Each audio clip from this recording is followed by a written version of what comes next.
এবার ইসরায়েলে বড় ধরনের গোয়েন্দা হামলা করেছে ইরান। ইসরায়েলে ইরানের গুপ্তচর বৃদ্ধির অভিযোগে প্রায় ৩০ জন নাগরিককে গ্রেফতার করেছে ইসরায়েলের নিরাপত্তা কর্মীরা। গ্রেফতারের ঘটনায় দেশটির নাগরিকদের মাঝে এখন নতুন করে উদ্বেগ সৃষ্টি হয়েছে। বলা হচ্ছে, গ্রেফতারকৃতরা দেওয়ালে নেতানিয়াহু বিরোধী গ্রাফিটি আঁকা এবং গাড়ি ভাঙচুর করত।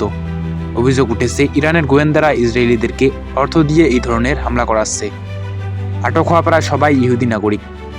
বলা হয়, গেল কয়েক দশকের মধ্যে ইসরায়েলে চালানো ইরানের সবচাইতে বড় গোয়েন্দা প্রচেষ্টা এটি। এদিকে বার্তা সংস্থা রয়টার্স জানিয়েছে, গ্রেফতারকৃতরা প্রায় দুই দলে কাজ করত। একটি দল ইসরায়েলের সামরিক ঘাঁটি ও বিমান প্রতিরক্ষা ব্যবস্থা সম্পর্কে তথ্য সংগ্রহ করত এবং আরেকটি দলের কাজ ছিল ইসরায়েলের শীর্ষ পরমাণু বিজ্ঞানীকে হত্যা করা।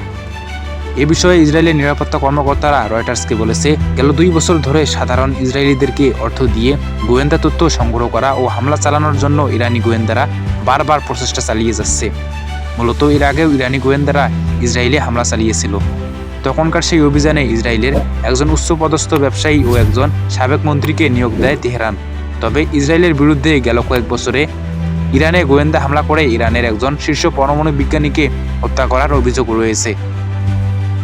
এছাড়াও ইরানের পরমাণু কেন্দ্রে ইসরায়েল যুক্তরাষ্ট্রের সঙ্গে হাত মিলিয়ে প্রায় বড় ধরনের সাইবার হামলা করে। এই হামলায় তারা বড় ধরনের সাফল্য অর্জন করে, যার ফলে ইরানের ক্রমবর্ধমান পরমাণু কর্মসূচি হঠাৎ করেই যেন ব্যাহত হয়ে পড়ে। মূলত এরই পরিপ্রেক্ষিতে ইসরায়েলকে উপযুক্ত জবাব দিতে বিভিন্ন ধরনের বুদ্ধিতাত্ত্বিক রণকৌশল প্রয়োগ করে যাচ্ছে ইরান সরকার। এদিকে ইসরায়েলের একজন সামরিক কর্মকর্তা বলেছেন, সাম্প্রতিক এই 30 জনকে গ্রেফতারের মধ্য দিয়ে ইসরায়েল এখন পর্যন্ত তেহরানের পাল্টা জবাব দেওয়ার প্রচেষ্টা ব্যর্থ করে দিয়েছে।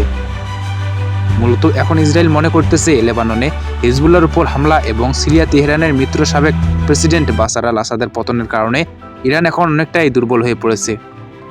তবে ইরানের এই ধরনের গোয়েন্দা হামলা কতটুকু সামলাতে পারবে ইসরায়েল, এখন সেটাই দেখার পালা। এছাড়া ভবিষ্যতে ইরান ইসরায়েল যুদ্ধ কোন দিকে মোড় নেবে সেটাও প্রায় 2 দেশের নাগরিককে ভাবিয়ে তুলতেছে।